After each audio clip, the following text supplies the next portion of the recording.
Rasulullah sallallahu alaihi wasallam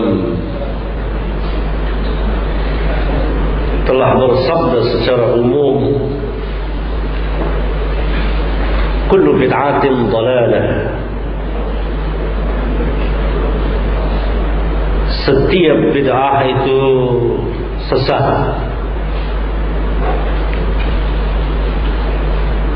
Tidak pernah beliau memberikan pengecualian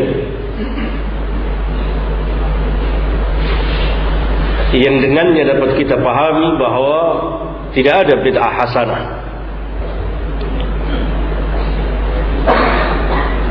Sebab kalau ada bid'ah hasanah, mana qawaid dan dawabitnya untuk kita tetapkan sesuatu perbuatan itu masuk ke dalam bid'ah hasanah. Adapun yang dikatakan oleh Umar bin Khattab,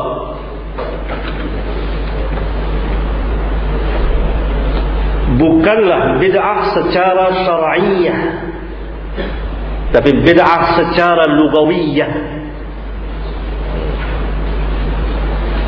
Jadi kita harus bisa memahami, karena bid'ah itu bukan bahasa Indonesia, tapi bahasa Arab. Orang Arab sering mengucapkan lafaz bid'ah. Harus didudukkan apakah ucapan bid'ah itu bid'ah syar'iyyah atau lugawiyyah. Secara lugah, lampu, pengeras suara dan lain-lain bid'ah secara lugah, bukan secara syar'iyyah. Jadi harus kita pahami dengan baik. Perkataan Umar adalah bid'ah secara lugawiyyah. Karena apa yang ditambah dari apa yang dilakukan oleh para sahabat. Rasulullah SAW salat di masjid, Rasulullah SAW salat berjamaah. Telah ada contohnya dari Rasulullah SAW. Umar tidak membuat yang baru. Adapun tadi dibawakan bahawa Umar memerintahkan salat 20 rakaat, langsung dari Umar itu tidak ada perkataan yang seperti itu. Tapi ada riwayat dikeluarkan oleh Imam Malik di kitabnya Al-Muwatta bahwa pada zaman Umar bin Khattab manusia salat 20 rakaat.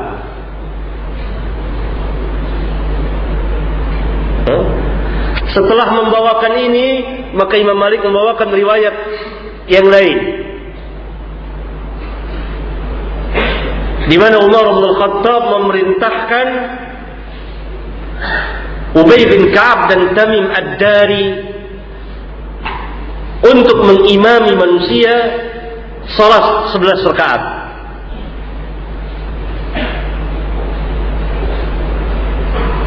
Kata ulama secara isnad, maka riwayat yang pertama dhaif, terputus sanadnya.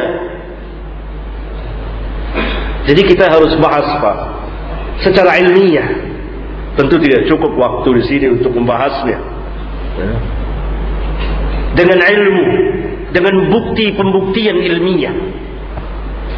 Semuanya harus ada pembuktian ilmiah.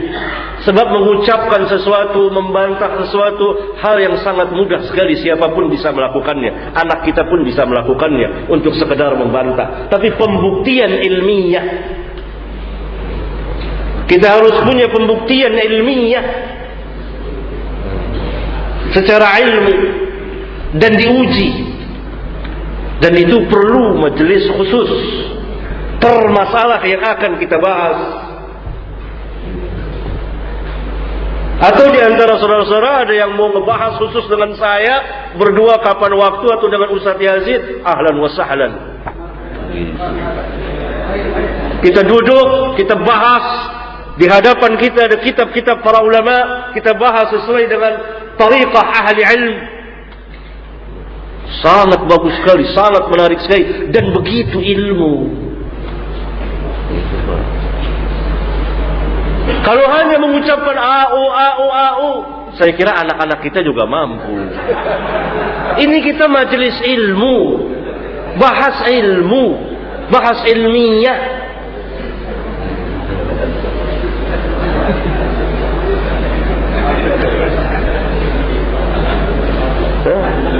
Jadi tidak lengkap, tentu dia kan terbatas. Saudara-saudara punya kebebasan. Saya di sini membahas, membukakan suatu permasalahan, pembahasan, tidak berarti langsung saudara harus ikut, tidak. Bahas ilmu. Kita bebas dari asabiyah. Bebas. Tidak ada la ikraha fid din. Tapi semuanya harus pembuktian ilmiah. Dan ini sering kami lakukan.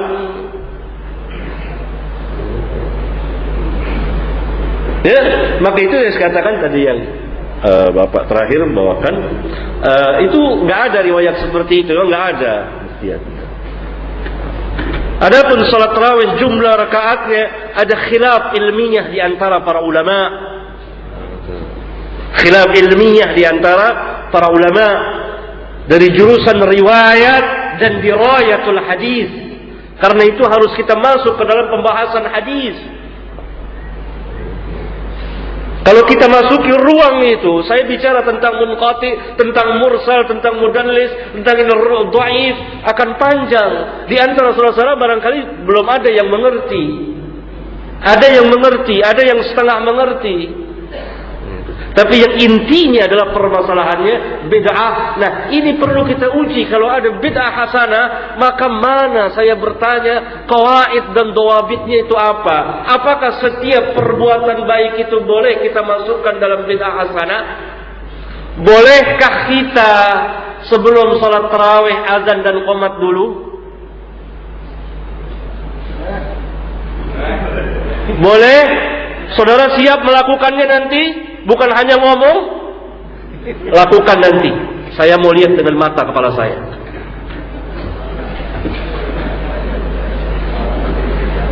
Karena azan dan qomat hasanah yang terbesar. Apakah setiap perbuatan baik itu masuk dalam bid'ah hasanah? Boleh kita masukkan dan dikatakan bid'ah hasanah? Maka itu tidak ada qawaid, tidak ada dawabit. Oleh karena itu berkatalah Al-Imam Asy-Syafi'i, man istahsana faqad syara'a. Man istahsana faqad syara'a. Ini merupakan kaidah yang sangat besar. Barang siapa yang menganggap baik sesuatu perbuatan, dia telah membuat syariat baru. Ini Syafi'i yang mengatakan, bukan saya nukil. Berkata Imam Malik, man ibtada'a bid'atan hasanatan yaraha hasanatan faqad za'ama anna Muhammadan sallallahu alaihi wasallam khana ar-risalah. Li'anna Allah yaqul al-yawma akmaltu lakum dinakum. Man ibtada'a bid'atan yaraha hasanatan. Lihat, barang siapa yang membuat bid'ah dan dia menganggap bid'ah itu bid'ah hasanah, faqad za'ama anna Muhammadan khana ar-risalah. Maka sesungguhnya dia telah menuduh Muhammad sallallahu alaihi wasallam mengkhianati syariat. Mengkhianati syariat. Kenapa? Kata Imam Malik, kenapa? Harus ada pembuktian ilmiah. Kenapa? Li'anna Allah yaqul al-yawma akmaltu lakum dinakum. Karena Allah berfirman, pada hari ini aku telah sempurnakan bagimu agamamu.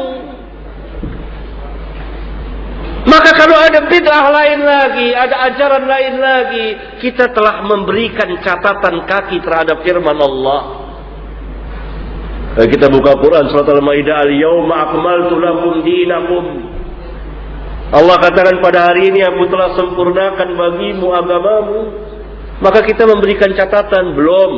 Ada ini satu, ada dua, ada tiga, sampai ribuan. Ini memberikan istidrak, catatan kaki terhadap Rabbul Alamin. Ini yang berkata Imam Malik, bukan Abdul Hakim. Man ibtada'a bid'atan yaraha hasanatan faqad za'ama anna Muhammadan khana ar-risalah.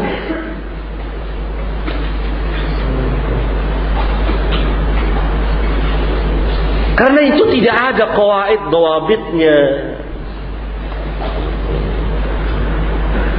Pertanyaan tadi dari LDII bahwa tentang dibukukannya Al-Quran. Adapun dibukukannya Al-Quran, ini bukan bid'ah. Siapa yang mengatakan ini bid'ah lalu dimasukkan dijadikan dalil bid'ah hasanah? Tidak. Karena Al-Quran memang telah diperintah untuk dibukukan. Salah satu nama Al-Quran Al-Kitab. Apa arti Al-Kitab? Ad-dhamm wal-jam'u, mengumpulkan. Rasulullah SAW perintahkan untuk ini. Dan itu pertama. Yang kedua, ijma' sahabat jadi hujjah dalam agama. Yang ketiga, sunnahnya al-khulafa ar-rasyidin al-mahdiyin. Bukan kita, jangan dikiaskan antara kita dengan sahabat. Ini dalam ilmu usul namanya qiyas farid, qiyas ma'al farid. Qiyas yang berbeda dengan apa yang dikiaskan. Adapun nuktat itu memudahkan orang. Asalnya bahasa Arab gundul, nggak ada titik, nggak ada apa-apa. Kalau sampai sekarang begitu, saya dan penanya dan antum semua nggak bisa baca. Nggak ada titiknya, dimudahkan. Masalihul mursalah namanya kata ulama dalam ilmu usul. Bukan bid'ah lalu dimasukkan bid'ah hasanah. Ini mencari-cari. Walhasil tidak ada satupun perkataan dari sahabat yang mengatakan adanya bid'ah hasanah. Tidak ada dari tabi'in, tidak ada dari tabi'ut tabi'in, tidak ada dari a'immatul arba'ah. Yang ada sebaliknya tadi saya bawakan dua kaul dari perkataan Syafi'i dan gurunya Al-Imam Malik. Sebab kalau ada, maka jadilah agamanya buah tambahan manusia. Maka saya tantang, berani tidak azan dan qomat sebelum sholat tarawih? Kalau itu bid'ah hasanah, lakukan di hadapan manusia. Kita mau tahu apa tindakan manusia kepadanya. Tidak ada. Karena itu hasanah. Kenapa tidak boleh? Jawabnya tentunya karena tidak ada sunnah dari Rasulullah SAW. Nah jawabannya adalah jawaban para ulama.